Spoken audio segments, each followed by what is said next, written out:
श्री दयाशंकर निषाद नगर निगम का मेयर का चुनाव लड़ चुके बड़े भाई श्री राहुल गुप्ता जी, श्री जनार्दन चौधरी जी और जिन्होंने इस कार्यक्रम का पूरा खाका तैयार किया, श्री लाल जी यादव, गट्टू यादव जी, कंचन श्रीवास्तव जी, हीरा लाल यादव जी, चाचा दीपचंद निषाद जी,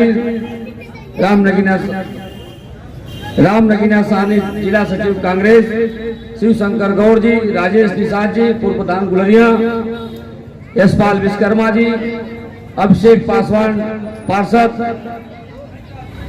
रामज्ञा मौर्य जी, राम व्यापारी, सभी परेशान हैं। लेकिन अगर भारतीय जनता पार्टी की सरकार इस बार नहीं हटी और ये मनोरंजन सांसद आपके नहीं हटे तो गोरखपुर में विकास नहीं होना है, गोरखपुर में कोई काम नहीं होना है, गोरखपुर में रोजगार नहीं मिलना है, क्योंकि आपके बगल में ही फर्टिलाइजर है। हमें बता दीजिए कितने लोग घरों के और रिश्तेदारी से नौकरी करते हैं? कोई है यहाँ पर? तो किस काम का ऐसा फैक्ट्री जब यहाँ के लोगों को रोजगार ना मिले? किस काम की ऐसी सरकार और किस काम के ऐसे मुख्यमंत्री जो अपने जिले के लोगों को अपने जिले में फैक्ट्री में नौकरी ना दे सके? धिक्कार है ऐसे मुख्यमंत्री पर, धिक्कार है ऐसे सरकार पर। इसलिए आप सबसे मैं निवेदन करने आया हूं, क्योंकि मैं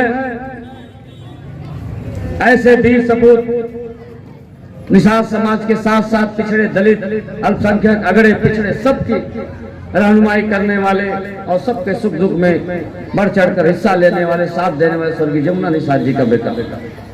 मैंने बहुत छोटे उम्र से संघर्ष को देखा है, मैं संघर्ष को देखते हुए बड़ा हुआ।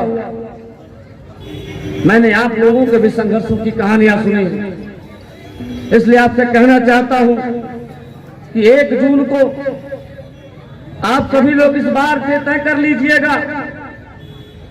आपको याद होगा 1998-99 वाले दोनों चुनाव, जब 7000 कुछ वोट से जबरियन स्वर्गीय पिताजी को हराया गया था। कब तक ऐसे निषादों को छला जाएगा? कब तक गरीबों, किसानों, मजदूरों को की रहनुमाई और उनका नेतृत्व करने वाले लोगों को कब तक आगे नहीं आने दिया जाएगा? ये भारतीय जनता पार्टी के लोग कभी नहीं चाहते कि किसी किसान मजदूर का बेटा, कोई गरीबों किसान की बात करने वाला, छात्रों की, महिलाओं की बात करने वाला कोई सांसद बनने पाए। ये भारतीय जनता पार्टी कभी नहीं चाहती।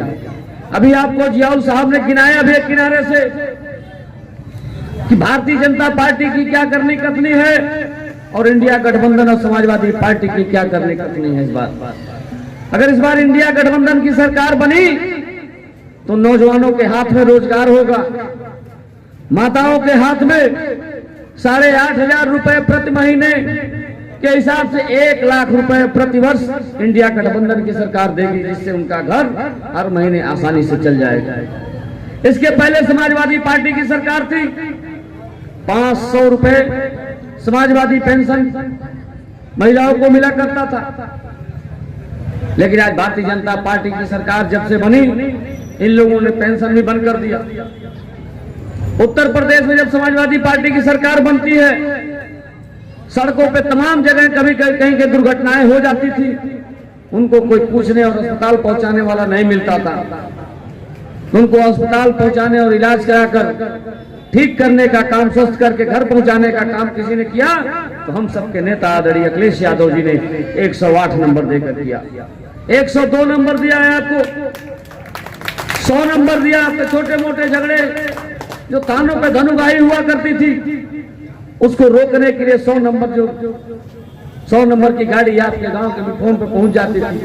लेकिन भारतीय जनता पार्टी के सरकार में उस 100 नंबर को 112 कर दिया गया और 112 नंबर जगह जगह धनुगाही का काम करती। मैं नहीं मानता था कि 112 नंबर धनुगाही करती थी,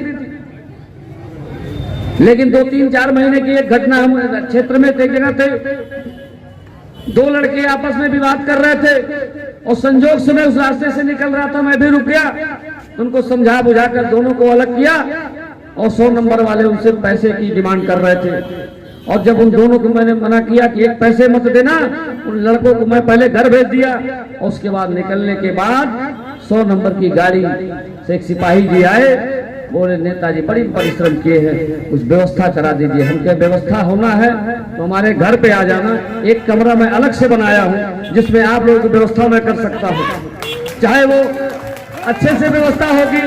बाहर कैसे जाएंगे वहां आइएगा, आपकी व्यवस्था कर दूंगा। अगर ज्यादा जल्दी हो तो कहिए तो व्यवस्था सबके सामने ही कर दी जाए। वो समझ गए कि उनकी अब इज्जत पानी बचने वाली नहीं है।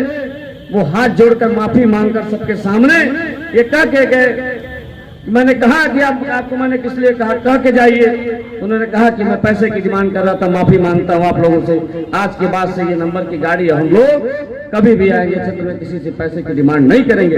और उसके बाद मैंने कप्तान को बताकर उन्हें 100 नंबर से हटवाकर भी और बात करके जिले से विभाग कराने का काम किया था। तो ऐसे लोग भारतीय जनता पार्टी की सरकार चला रहे हैं। भारतीय जनता पार्टी की सरकार में आप देख रहे हैं लगातार किसानों के खेत में उनके जो छुट्टा जानवर है किसानों का नुकसान कर रहे हैं। अभी तो वो नुकसान से किसान बच नहीं पा रहा था, तब तक एक छुट्टा साड़ के सरदार जो है माननीय योगी जी, इन्होंने किसानों की जमीन हड़पना शुरू कर दिया। आपके बगल में जो बालापार की जमीनें, सोनबरसा के लोगों की जमीनें इन्होंने अपने विद्यालय के लिए लिया पौने दाम में, और तमाम लोगों की जमीनों को हमें पता चला कि फ्री में उन्होंने अपने विद्यालय के नाम से रजिस्ट्री करा लिया। लेकिन घबराइए मत योगी जी, इंडिया गठबंधन की सरकार आ रही है। आपने तमाम समाजवादियों के माँ सरस्वती के मंदिर पे भी बुलडोजर चलाने का काम किया है, तो सरकार आएगी वही बुलडोजर आपके ऊपर भी चलेगा, क्योंकि आपने परिपाटी शुरू कर दिया है। लेकिन इंडिया गठबंधन की सरकार होगी तो कहीं किसी के साथ अन्याय करके नहीं चलेगी, जनता के हिसाब से चलेगी।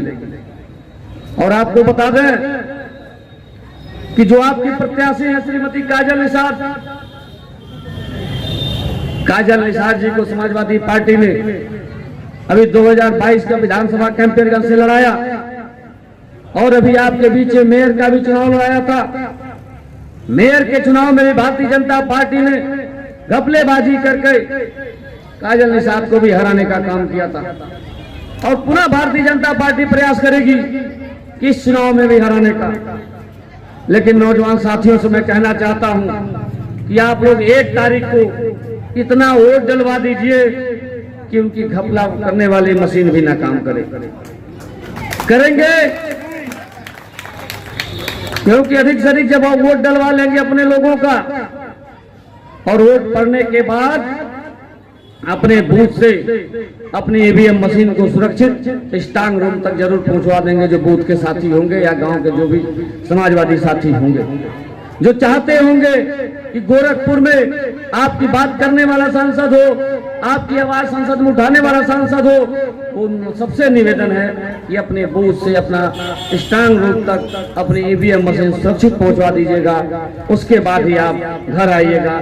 इन्हीं सब बातों के साथ एक बार फिर महेसरा की सम्मानित जनता से आप सबसे अपील करते हुए कि 1 तारीख को एक वोट समाजवादी पार्टी के चुनाव चिन्ह साइकिल पर देकर श्रीमती काजल निषाद जी के यहाँ से जिता के भेज दीजिएगा, ताकि आपकी आवाज संसद में उठाने का काम करें। इन्हीं सब बातों के साथ आप सब लोगों ने हमारी बात को सुना, आप सबके प्रति आभार प्रकट करते हुए आप सबको धन्यवाद देते हुए अपनी वाणी को विराम देना चाहते हैं। जय हिंद, जय भारत, जय समाजवाद। अखिलेश यादव जिंदाबाद। श्रद्धेय नेताजी अमर रहे, स्वर्गीय जमुना निषाद अमर रहे। बहुत बहुत